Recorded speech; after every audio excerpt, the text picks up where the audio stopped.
세상에서 가장 강한 것이 무엇이라고 생각합니까? 어떤 분들은 돈이 가장 강한 것이라고 생각합니다. 돈 없어서 쩔쩔매어 보신 분들은 돈이 가장 강하다고 생각을 합니다. 얼마면 되겠어? 이런 한번 말하고 살아보고 싶은 마음이 들지 않습니까? 또 어떤 분들은 권력이라고 생각합니다. 권력자 말 한마디에 사람 인생이 왔다 갔다 하고 생명이 왔다 갔다 하죠. 그래서 힘 있는 것이 가장 강력한 것이다. 이렇게 생각합니다. 또 어떤 사람들은 학식이라고 생각합니다. 그래도 똑똑한 사람 못 당한다 하면서 생각을 하죠. 또 어떤 분들은 아름다움이라고 생각합니다. 클레오파트라는 로마 황제를 쥐었다 낳았다 했던 여인이었죠. 다 그렇게 자기 스스로 높은 것이 뭐라고 생각하는 것들이 있습니다. 그러나 이 강해 보이는 이 모든 것들을 삼켜버리는 것이 있습니다. 바로 죽음입니다. 아무리 돈을 많이 가진 사람이라도, 또 아무리 큰 권력을 가진 사람일지라도, 또 아무리 똑똑한 사람이라 할지라도, 아무리 아름다운 사람일지라 해도 모두 죽음 앞에 사라집니다. 그래서 사람들은 죽음이라는 이 두려운 대상 앞에 두려워 떨고 공포를 느낍니다. 그러고 보면 죽음이 가장 이 세상에서 강한 것이 아니겠는가 하는 생각을 가집니다. 세상 사람들은 죽음을 가장 강한 것이라고 생각을 합니다. 죽음의 그림자가 드리워질까봐 늘 무서워하죠. 날도 받고 굿도 하고 부적도 쓰고 빌어보기도 하고. 그런데 죽음보다 더 강력한 것이 있습니다. 바로 부활입니다. 죽음을 삼키는 것이 부활 생명이죠. 우리는 이 부활 생명을 가진 사람들입니다. 그러고 보면 세상에서 가장 강한 사람들이 누굽니까? 저와 여러분들입니다. 성도입니다. 성도. 오늘 부활절을 맞아서 이 죽음도 두려워하지 않는 이 부활 생명에 대해서 나누려고 합니다. 오늘 말씀의 핵심 주제는 예수님이 부활이요 생명 되신다 하는 것입니다. 오늘 말씀 배경을 다 아실 것입니다. 나사로가 죽어가고 있었습니다. 마르다와 마리아의 오빠였죠. 그래서 예수님이 계신 곳을 수소문해서 마르다가 빨리 와서 오라비에게 안수하여 고쳐달라고 전가를 합니다. 그런데 어찌된 일인지 예수님은 차일피일 미룹니다. 그리고 드디어 나사로가 죽고 맙니다. 이 소식을 들은 예수님은 그제서야 제자들에게 일어나자 나사로를 살리러 가자 하고 이끌고 가십니다. 예수님이 오신다는 소식을 들은 마르다가 예수님 맞으러 나갑니다. 그러면서 엉엉 울죠. 주님이 속히 오셨다면 제 오라비가 죽지 않았을 것입니다. 왜 이제야 오십니까? 하면서 눈물을 흘렸습니다. 그때 예수님께서 하신 말씀이 23절에 내 오라비가 다시 살아나리라 이렇게 말씀하셨습니다. 그런데요, 마르다가 뭐라고 얘기하냐면 24절에 보면 마지막 날 부활 때에는 다시 내가 사는 줄 믿습니다. 주님 그 말씀하시는 거죠. 마지막 날 그때가 되면 다시 살아나겠죠. 그러나 지금 내 오라비는 죽었습니다 하고 눈물을 흘렸습니다. 오늘 이 마르다의 대답을 보면 우리가 가지고 있는 부활에 대한 생각, 개념을 볼 수가 있습니다. 우리는 부활을 어떤 특정한 시간에 일어나는 시간의 개념으로 생각을 합니다. 예수님이 재림하실 때, 마지막 종말 때 그 특정한 어떤 시간에 일어나는 일이 부활이다. 이렇게 생각합니다. 물론 맞는 말입니다만은 그것이 전부가 아니라고 주님은 말씀하십니다. 부활은 시간의 개념일 뿐만 아니라 더 중요한 것은요, 인격의 개념입니다. 예수님이 바로 부활이고 생명이십니다. 예수님이 마지막 종말에 나타나시지 않으면 부활 생명이 없습니다. 마지막 날이 아니다 할지라도 지금 이곳에 부활이요 생명 되신 예수님이 오시면 여기에 부활 생명의 역사가 나타나는 것입니다. 예수님이 부활이요 생명이시다 하는 것을 아셔야 됩니다. 그래서 25절에 이렇게 얘기하시죠. 예수께서 이르시되 나는 부활이요 생명이니 나를 믿는 자는 죽어도 살겠고 무릇 살아서 나를 믿는 자는 영원히 죽지 아니하리니 이것을 내가 믿는다. 예수님이 부활이요 생명이 되십니다. 지금 부활이요 생명 되신 예수님께서 죽은 나사로 앞에 오셨어요. 예수님이 뜻하시면, 예수님이 만져주시기만 하시면 죽음도 떠나간다는 얘기입니다. 다시 오라비가 살아나게 되리라고 말씀하신 것입니다. 예수님이 부활이고 생명이시다. 이 개념 아시겠죠? 제가 무슨 말 하는지. 시간의 개념이 아니라는 얘기입니다. 예수님이 부활이고 생명 되신다는 겁니다. 그 예수님이 지금 오셔서 나사로를 깨우기만 하시면 얼마든지 그 자리에서 나사로가 다시 깨어나는 것이죠. 그래서 실제적으로 나사로를 일어나라고 명하심으로 깨워버리십니다. 예수님이 부활이요 생명 되시다 하는 것을 깨닫게 하시기 위해서, 믿도록 하시기 위해서 그와 같이 하신 것입니다. 성도님들, 다시 말씀드립니다만 예수님이 부활이고 생명 되신다는 것을 붙드시기 바랍니다. 예수님이 부활이요 생명 되시면은요, 예수님이 계신 어떤 곳이든지 그곳에 생명의 역사, 부활의 역사, 부활의 능력이 임한다는 겁니다. 물론 예수님이 이 땅에 다시 오실 때에 이 부활의 능력이 가장 강력하게 임할 것입니다. 타이밍을 하나님께서 그날로 잡아 놓으셨어요. 그래서 주님이 다시 오실 때 주님 안에서 죽었던 자들이 영원히 죽지 않는 몸을 입고 주님을 맞이하게 될 것입니다.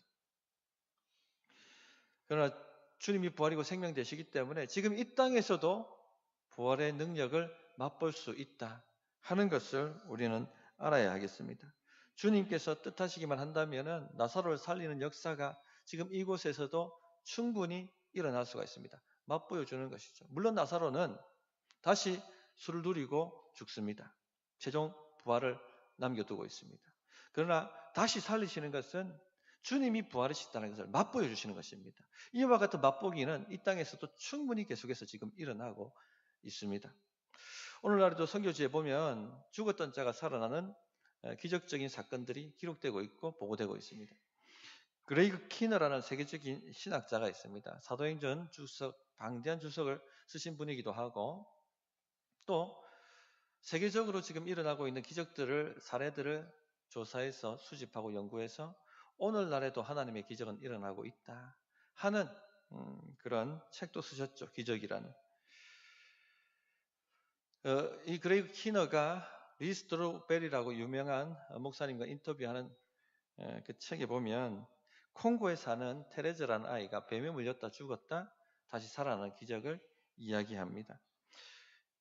이 아이가 뱀에 물리고 할머니에게 발견되었을 때는 이미 숨이 넘어간 때입니다. 우리가 숨이 먹고 6분이 지나면 뇌가 죽습니다. 근데 이미 3시간이 지난 상태였어요. 죽은 상태죠. 거기는 오지라서 병원도 없고 의사도 없었습니다. 할머니가 할 수 있는 일은 살려달라고 기도하는 것밖에 할 게 없었습니다. 그래서 이 할머니가 손녀를 살려달라고 간절히 부르짖고 기도하자 아이가 살아났습니다. 멀쩡하게, 뇌도 건강하게.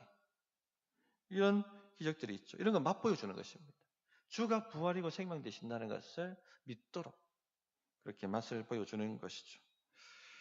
예수님이 부활 생명이 되시기 때문에, 부활이시기 때문에 예수님이 계신 곳에는 언제든지 이와 같은 부활 생명의 역사가 일어나가 필요하다면 죽은 자도 다시 일으켜 세우십니다. 이것을 내가 믿느냐? 주님이 이렇게 물어보고 계신 것입니다. 어떻습니까, 우리 성도님들? 믿어지세요? 믿으시기 바랍니다. 부활을 예수님의 어떤 재림 때의 일, 마지막 종말 때의 특정한 시간대의 일이라고 생각하게 되면요, 이 땅에서 일어나는 죽음의 세력들 앞에 우리는 두려워 떨 수밖에 없어요. 마르다처럼 반응할 수밖에 없습니다. 지금은 이렇게밖에 살 수 없어요. 주님이 다시 오실 때는 모든 것이 회복되겠죠.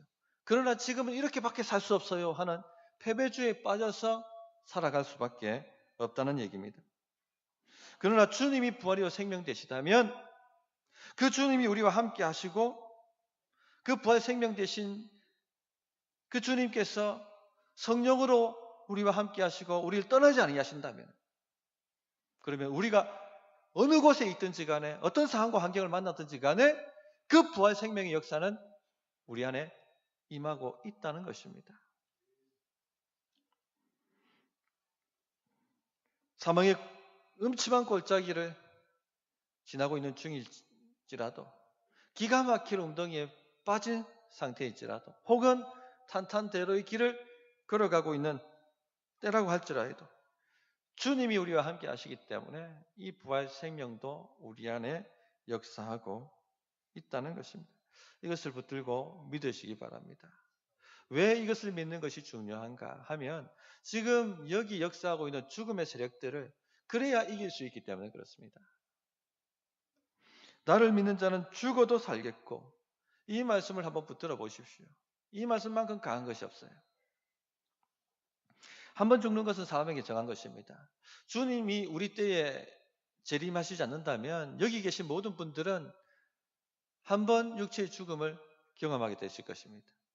그런데 이 부활 신앙에 붙들려 있지 않으면 이 죽음 앞에 대부분 두려웠답니다.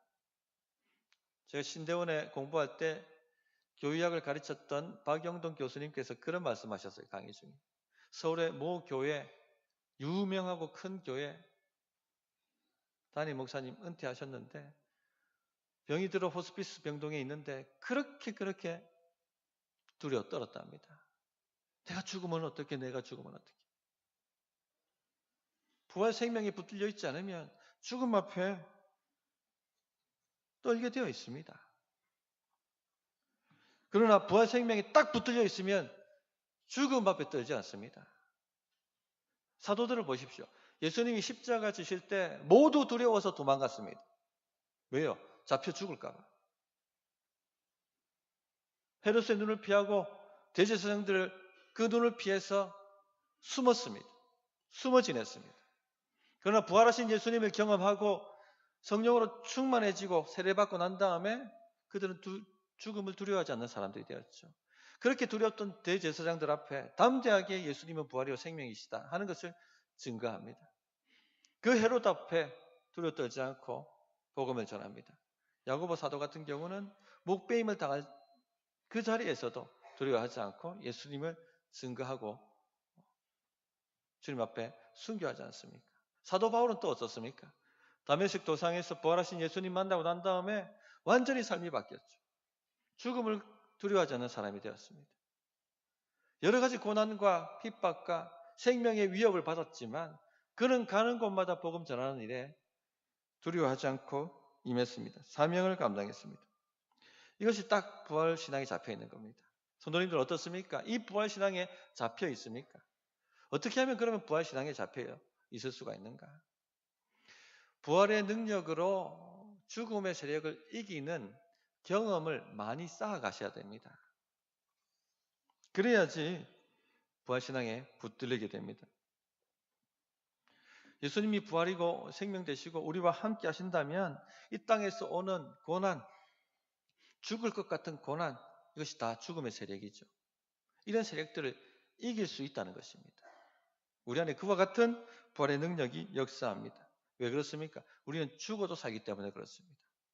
어떤 심각한 고난이 와도, 어떤 어려움이 와도 완전히 그 고난과 어려움이 우리를 박살내고 우리를 망하게 만들고 죽은 것처럼 만든다 할지라도 우리는 다시 살기 때문에, 죽어도 살기 때문에 그 고난을 이겨낼 수가 있는 것이죠. 상공부 드릴 때 말씀드렸습니다만 저는 예수님 믿는다고 고백하고 난 이후에 2년간 밤마다 가위 돌렸습니다. 귀신이 와서 예수 믿으면 네 인생을 망쳐놓고 너를 죽이겠다고 그렇게 협박을 했습니다. 저는 생생하게 들었습니다.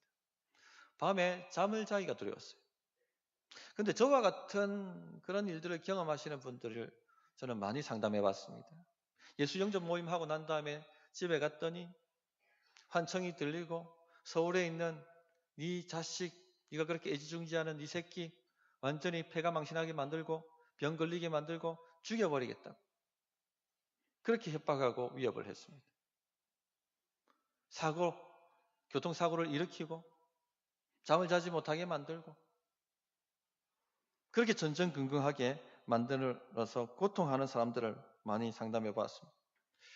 우리에게 죽음만큼 두려운 존재가 없어요. 벌벌벌 떨었습니다. 그러나 무엇이 이깁니까? 부활이 이기죠. 부활이. 그런 분들한테 예수님은 부활이요 생명이시기 때문에 우리는 죽어도 삽니다. 당신은 죽어도 삽니다. 이 말을 자신의 입으로 고백해보라고. 그렇게 고백시켰을 때 사탄의 공격이 무용지물로 끝난 일들을 수도 없이 경험했습니다. 우리가 이 인생 살다 보면 죽을 것 같은 고비들을 몇 번은 경험합니다. 꼭 죽을 것 같은 일들이, 그런 인생 끝장날 것 같은 두려움들이 찾아옵니다. 아이고 막 기도해도 눈 뜨고 나면 그 두려움, 답답함 때문에 견딜 수 없고 미칠 것 같고 진짜 어디 차가 받쳐서 그냥 꽥 하고 죽었으면 좋겠다는 마음이 들고, 그래서 잠도 자지 못하고 힘들어하고 그 공포에 짓눌려서 벌벌 떠는 경험들을 한두 번은 하게 되어 있습니다. 저도 그런 경험을 몇 번을 했습니다. 그렇게 두려워 벌벌 떨면서 기도하는데 딱 드는 생각이, 한참을 기도하는데 딱 드는 생각이, 주는 부활이요 생명이신데 나는 죽어도 사는데, 이 생각이 탁 하고 가슴에 다가오는 거예요. 그것을 입술로 고백하기 시작하자 두려움이 떠나기 시작하는 겁니다. 마음이 담대해지고 믿음이 올라오고, 믿음이 역사하기 시작하니까 부활의 권능이 내 삶에 풀어지기 시작하는 거예요. 그렇게 죽을 것 같은 어려운 문제들이 술술 해결되는 것 경험했습니다. 그래서 이 극심한 고난 때문에, 죽을 것 같은 고난 때문에 상담하시는 분들한테 꼭 이 말씀으로 고민을 드립니다. 집사님은 죽어도 삽니다. 집사님은 망해도 삽니다. 믿으세요? 그리고 그 말씀을 믿는 사람들은요, 대부분 회복되고 죽음의 세력들을 밟고 일어나는 것을 보았습니다. 성도님들, 우리 안에 역사하고 있다는 얘기입니다. 부활 생명이. 담대하게 고백하시고 붙잡으세요. 제가 휴스턴 서울교회 최영기 목사님 간증을 한번 예로 든 적이 있지 않습니까? 그분이 미국에서 목회하기 전에 연구원으로 사셨어요. 1년에 2편의 논문을 내야 하지만 잘리지 않습니다. 그 스트레스가 막 심하답니다. 연구원들은. 어떻게 하면 논문을 낼까. 그것도 이제 탁월한 논문을 내야지 어영부영하게 내면 그냥 실적이 없기 때문에 날아가지 않습니다. 그러니까 신앙생활 제대로 못한다는 겁니다. 기도도 못하고 주일 성수도 못하고. 왜? 논문서 내야 되니까. 시간이 없으니까. 죽음의 공포에 떠는 거죠. 그렇게 스트레스 받고 몸도 안 좋아지고 신경도 날카로워지고 그렇게 어려운 중에 이런 생각이 들더랍니다. 내가 이 논문을 써내지 못하면 어떻게 될까? 해고되겠지. 그 해고되면 어떻게 되나? 우리 가족들 길거리로 나앉겠지. 우리 가족들 길거리로 나앉으면 어떻게 되지? 굶어 죽겠지. 굶어 죽으면 어떻게 되나? 천국 가겠지. 그때 딱 하고 생각이 들더래요. 나는 죽어도 사는 존재구나. 성도님들, 이게 믿어져야 돼요. 이걸 딱 붙들기 시작하니까 담대함이 올라오고 우선순위가 바로 잡히는 거예요. 기도하자. 나는 죽어도 산다. 주일 성수하자. 나는 죽어도 산다. 믿음이 올라오니까 부활의 권능도 역사하지 않습니까? 기도하는데 남들은 그렇게 끙끙 앓는데 논문 아이디어가 툭툭 떠오르더랍니다. 적어내는데 이게 논문이 굉장히 퀄리티가 있는 논문이 나오더래요. 자기는 스트레스 받지 않았답니다. 그 다음부터. 부활의 권능. 부활의 능력으로 이 죽음의 세력을 이기는 경험을 많이 하셔야 돼요. 그런 경험을 하고 나니까 신앙이 자라는, 신앙이. 역사가 나타나니까. 그리고 결국은 목회까지 하는 거예요. 성도님들, 예수님이 부활이고 생명이심을 믿습니까? 우리가 죽어도 사는 존재가 되었다는 걸 믿습니까? 이 믿음을 가지고 죽음의 세력들을 밟아 놓으셔야 돼요. 그런 경험을 많이 하셔야 된다는 얘기입니다. 사도 바울이 이 능력을 고린도후서 4장에 이렇게 묘사를 해요. 고린도후서 4장 8절부터 10절에 보면 우리가 사방으로 우겨쌈을 당하여도 쌓이지 아니하며 답답한 일을 당하여도 낙심하지 아니하며 박해를 받아도 버림받지 아니하며 거꾸로 뜨림을 당하여도 망하지 아니하고 우리가 항상 예수의 죽음을 몸에 짊어지면 예수의 생명이 또한 우리 몸에 나타나게 하려 함이라. 성도님들, 지금 사방으로 우겨쌈을 당하고 계십니까? 문제가 첩첩산중이십니까? 죽지 않습니다. 결코 쌓이지 않을 것입니다. 지금 답답한 일 당하고 계십니까? 미치겠습니까? 결코 낙심하지 않을 것입니다. 결코 사탄이 여러분을 죽일 수가 없어요. 왜냐? 죽어도 살기 때문에. 믿음 때문에 박해를 받고 계십니까? 절대 버림받지 않습니다. 거꾸로 뜨림을 당하셨어요? 완전히 망했습니까? 결코 망하지 않을 것입니다. 왜냐하면 부활이신 주님이 우리와 함께 하시기 때문에, 우리 안에 거하시기 때문에. 이런 죽음을 우리 몸에 짊어지면요, 뭐라고 되어 있습니까? 예수의 생명, 부활이죠. 그 생명이 우리 몸에 나타나게 하려 하십니다. 그러므로 지금 죽음의 세력을 경험하고 계시다면 그것은 부활의 생명을 경험하는 놀라운 기회입니다. 나사로의 죽음은 주님이 부활이심을 경험하는 놀라운 기회일 뿐이었어요. 지금 어떤 죽음의 세력을 경험하고 계시든지 간에 그 죽음의 세력은 주의 부활을 맛보는 기회가 될 것입니다. 그렇게 되게 만드셔야 돼요. 그래야 죽음 앞에 떨지 않습니다. 고린도후서 1장 8절 9절 사도 바울은 또 이렇게 고백하죠. 형제들아, 우리가 아시아에서 당한 환난을 너희가 모르기를 원하지 아니하노니 힘에 겹도록 심한 고난을 당하여 살 소망까지 끊어지고. 우리 중에 살 소망이 끊어지신 분이 있습니까? 우리는 우리 자신이 사형 선고를 받은 줄 알았으니 이제 죽었다, 이제 소망이 없다, 이렇게 사형 선고를 자기 스스로에게 내렸다는 겁니다. 이는 우리로 자기를 의지하지 말고 오직 죽은 자를 다시 살리시는 하나님만 의지하게 하십니다.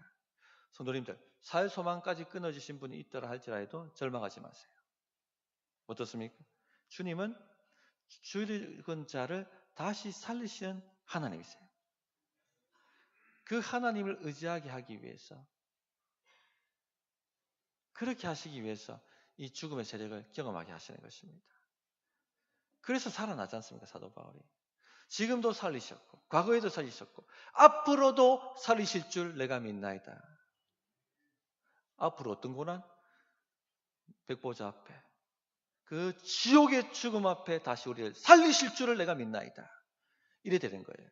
지금 죽음의 세력을 죽여놔야지 우리가 저 마지막 최종 종말의 부활을 확실하게 믿게 된다는 얘기입니다. 이처럼 우리는 죽음의 세력 앞에 주의 부활을 맛보게 되어 있습니다. 지금 어떤 죽음의 세력 앞에 있든지 간에 몸이 지금 죽음의 세력에 고통당하고 있습니까? 질병으로 고통당하십니까? 가정이 지금 풍비박산이 나 있습니까? 하던 사업이 지금 무너지고 있습니까? 인간관계가 무너지고 있습니까? 부부간의 갈등 때문에 부부관계가 무너지고 있습니까? 어떤 죽음이든지 간에 죽어도 삽니다. 담대하게 이 믿음 가지고 승리하셨으면 좋겠습니다. 셋째, 부활의 능력으로 주의 고난에 동참하시기 바랍니다. 디모데후서 3장 12절에 무릇 그리스도 예수 안에서 경건하게 살고자 하는 자는 박해를 받으리라, 이렇게 말씀하셨어요. 우리가 신앙생활 제대로 해보려고 하면 죽음의 세력들이 벌떼처럼 일어나서 공격해옵니다. 사탄 마귀의 세력이 벌떼처럼 일어나서 죽이려고 달려듭니다. 사명대로 살아보려고 딱 한번 결단해 보십시오. 바로 들어오는 것이 공격이에요. 어떻게 하시겠어요?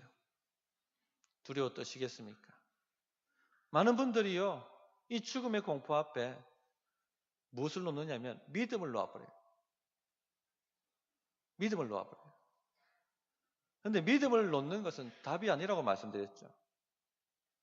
작은 것 피하려다가 큰 것 얻어맞습니다. 더 큰 것이 다가옵니다.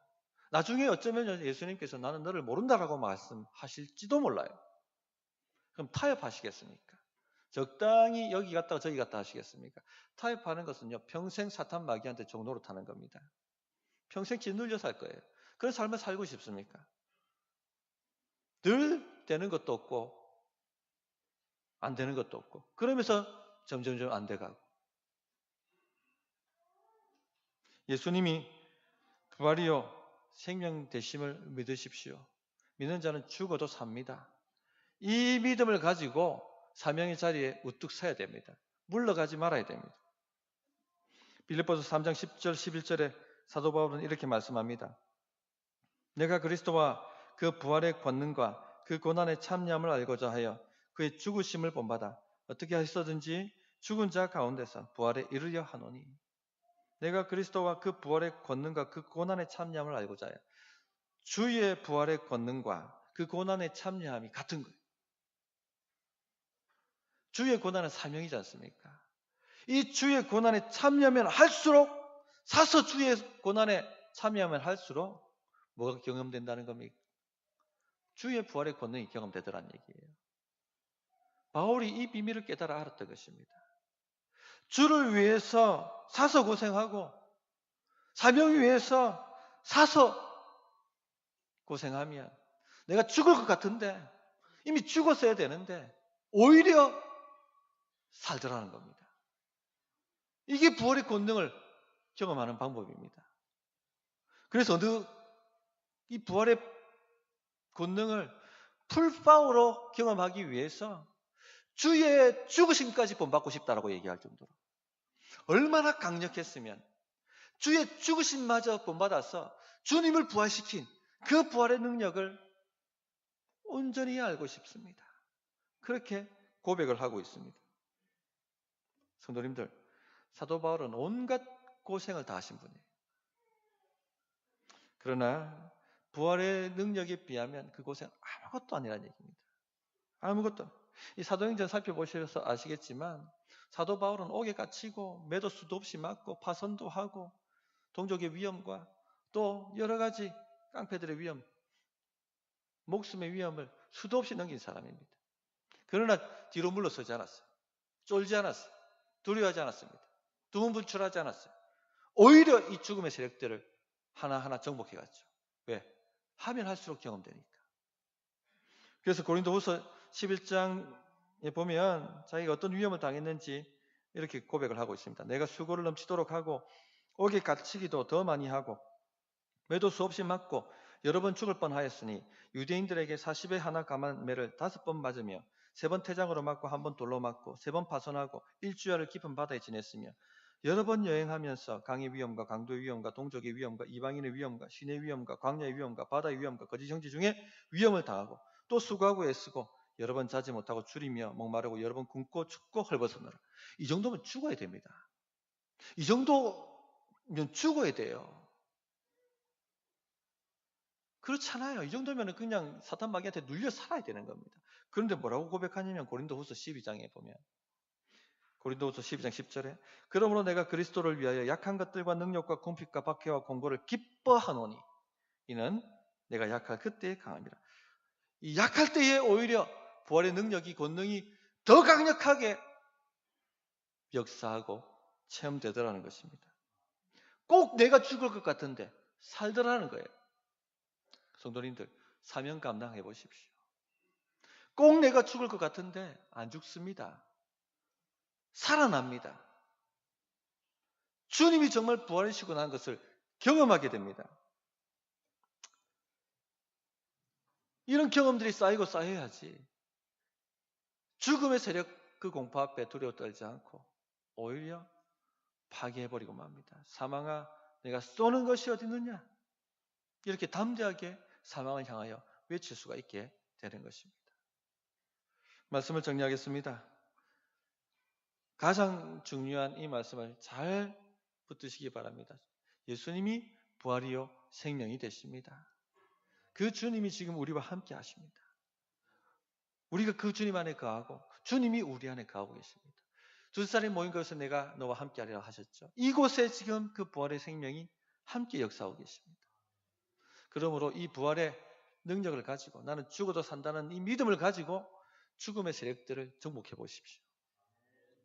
그리고 이 믿음을 가지고 주님께서 우리에게 맡기신 사명을 목숨 다하여 감당해 보시기를 바랍니다. 어떻게 응답해야 될지 1분간 기도하겠습니다.